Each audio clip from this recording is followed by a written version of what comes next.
Bonsoir, vous êtes sur Radio Sensation, c'est l'heure du MAG, votre rendez-vous 10 minutes pour parler du territoire et de ceux qui l'animent. Ce soir, nous parlons de cette boisson chaude très prisée, puisque sa consommation représente 255 kg par seconde dans le monde. Pour cela, nous recevons l'un de ceux qui rend le début de journée de nombreux Bernéens plus agréable, Sébastien Lerat. Bonsoir Sébastien. Bonsoir. Donc vous avez 38 ans, vous êtes torréfacteur et vous avez été désigné meilleur torréfacteur de France en 2013. On peut dire que vous rassemblez les populations un peu mieux que les réseaux sociaux ? Oui, c'est vrai que le café de tout temps est un endroit où on partage. Balzac disait le comptoir d'un café, l'assemblée du peuple. Donc c'est vrai que c'est un lieu d'échange, de convivialité, et c'est vrai qu'on en a besoin. Oui. Alors, quel est le cursus pour devenir torréfacteur ? Alors malheureusement, il n'y a pas de cursus à proprement parler. C'est encore un des rares métiers où on se forme sur le tas.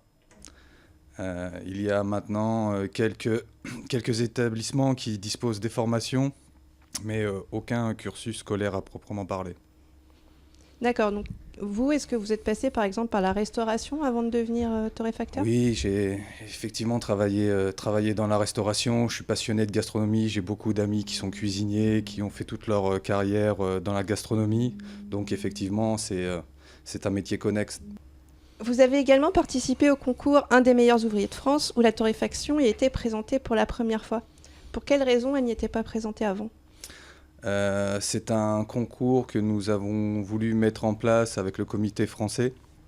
C'est vrai qu'on n'avait pas de représentativité au niveau des MOF, des meilleurs ouvriers de France.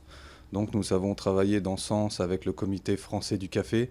Et c'est vrai que notre but, on avait un propre concours national de notre fédération, les artisans torréfacteurs, mais on voulait justement avoir une reconnaissance au niveau étatique.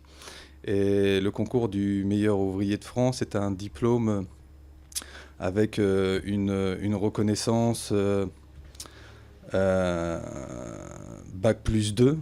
Et c'est vrai qu'on a une reconnaissance effectivement d'un diplôme de l'éducation nationale.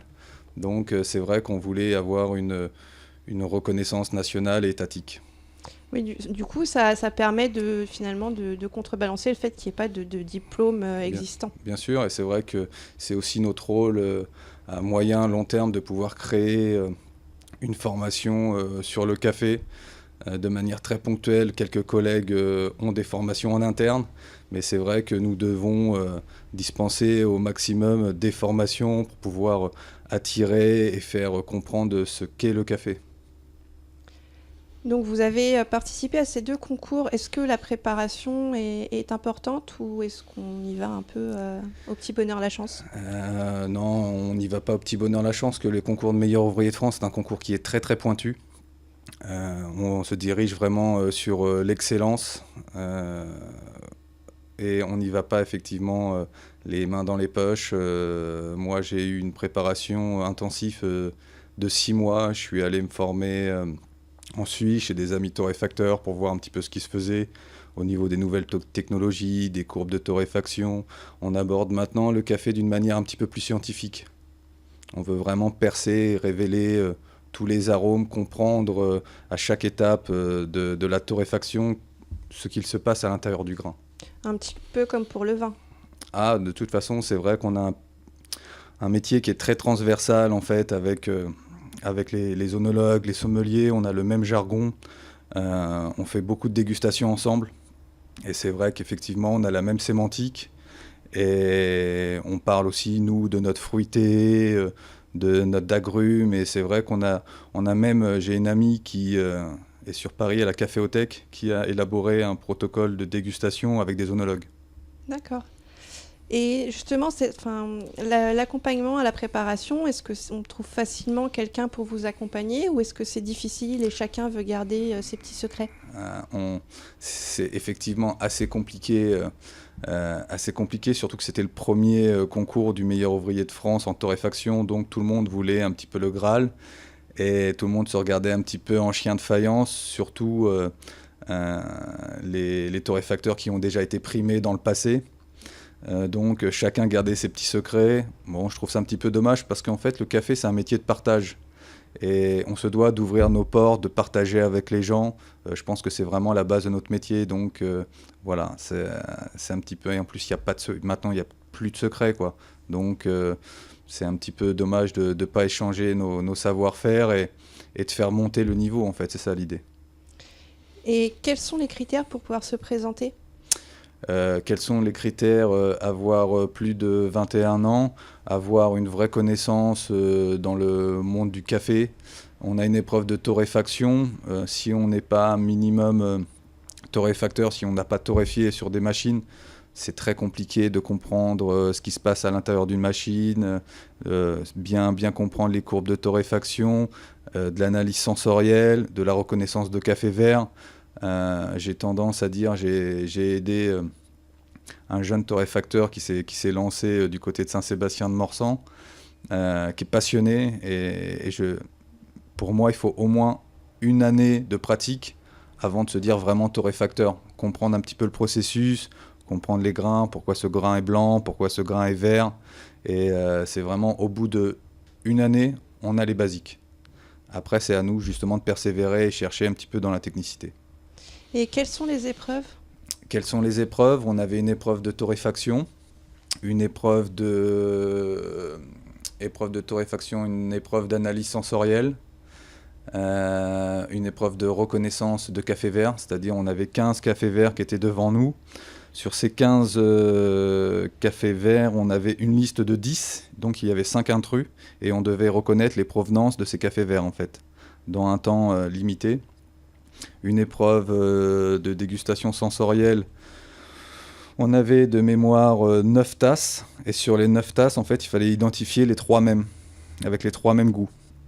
On avait aussi à préparer un expresso, du café qu'on avait torréfié avant, et avec la prédiction initiale en termes de goût, c'est-à-dire quand on a torréfié notre café, on a fait un assemblage, et par exemple, moi, mon assemblage, je l'ai désigné comme fruité équilibré, et il fallait exactement qu'on retrouve ce goût à la tasse, avec devant nous un meilleur ouvrier de France et une spécialiste du café et de l'analyse sensorielle. Et quels sont les cafés que vous adorez, que vous recommandez ? Moi, j'ai eu une révélation, je suis tombé sur une pépite il y a quelques années, en 2014. C'était un Panama Geisha, une variété Geisha. En fait, la variété Geisha, c'est une variété botanique qui poussait sur le mont Geisha en Éthiopie, rien à voir avec le Japon. Et en fait, j'avais une dizaine de cafés à goûter avec mon jeune ouvrier Silver. Et quand je suis tombé sur ce café, je me suis dit, qu'est-ce que c'est que cette pépite? Je veux savoir absolument d'où ça vient. Et donc, il y avait 5 sacs en France. J'ai réussi à en avoir 2. Et en fait, les Panama Geisha, les Geisha n'étaient pas encore très très connus. J'ai réussi l'année d'après à en avoir 10 sacs. Et après, effectivement, ça s'est diffusé au niveau mondial, cette variété. Et les prix ont fait x7. Donc, arrivé un moment, j'ai arrêté un petit peu le Panama Geisha pour des raisons de coût. Et c'est des cafés actuellement qui s'échangent aux alentours de 500 € le kilo. Ah oui, c'est quand même, c'est ça, très élevé. Non torréfiés. Donc, c'est effectivement des cafés d'exception. Voilà, ça a du sens. C'est vraiment les variétés geisha. Je pense qu'il faut au moins en goûter une fois pour... Effectivement, là, on a des vraies notes de fruits de la passion. On a quelque chose de très intéressant en termes de goût. Et pour les amateurs de café, quelques petits conseils. Notamment, est-ce qu'on doit choisir sa cafetière en fonction du café qu'on aime ? Il y a un petit peu de ça. Déjà, ce qui me paraît essentiel, c'est broyer son café à l'instant T. C'est-à-dire broyer son café au dernier moment, parce qu'après, on perd très vite le goût. Et c'est vrai, l'idée, c'est retrouver le petit moulin de sa grand-mère ou acheter un moulin et broyer son café à l'instant T. Éviter les cafetières. Le café est fait pour être infusé une fois, chauffé une fois. C'est-à-dire que quand le café coule, il tombe dans le réceptacle et il faut éviter qu'il soit réchauffé par le dessous. C'est pour ça que maintenant les cafetières filtres, ça peut être une belle extraction, à condition qu'il ne soit pas réchauffé par le dessous et que ça tombe directement dans une cafetière style isotherme. Et donc on garde vraiment le goût du café. Éviter de réchauffer le café, c'est essentiel. Très bien. Alors, pour d'autres conseils, n'hésitez pas à retrouver Sébastien Lerat à la brûlerie de Bernay.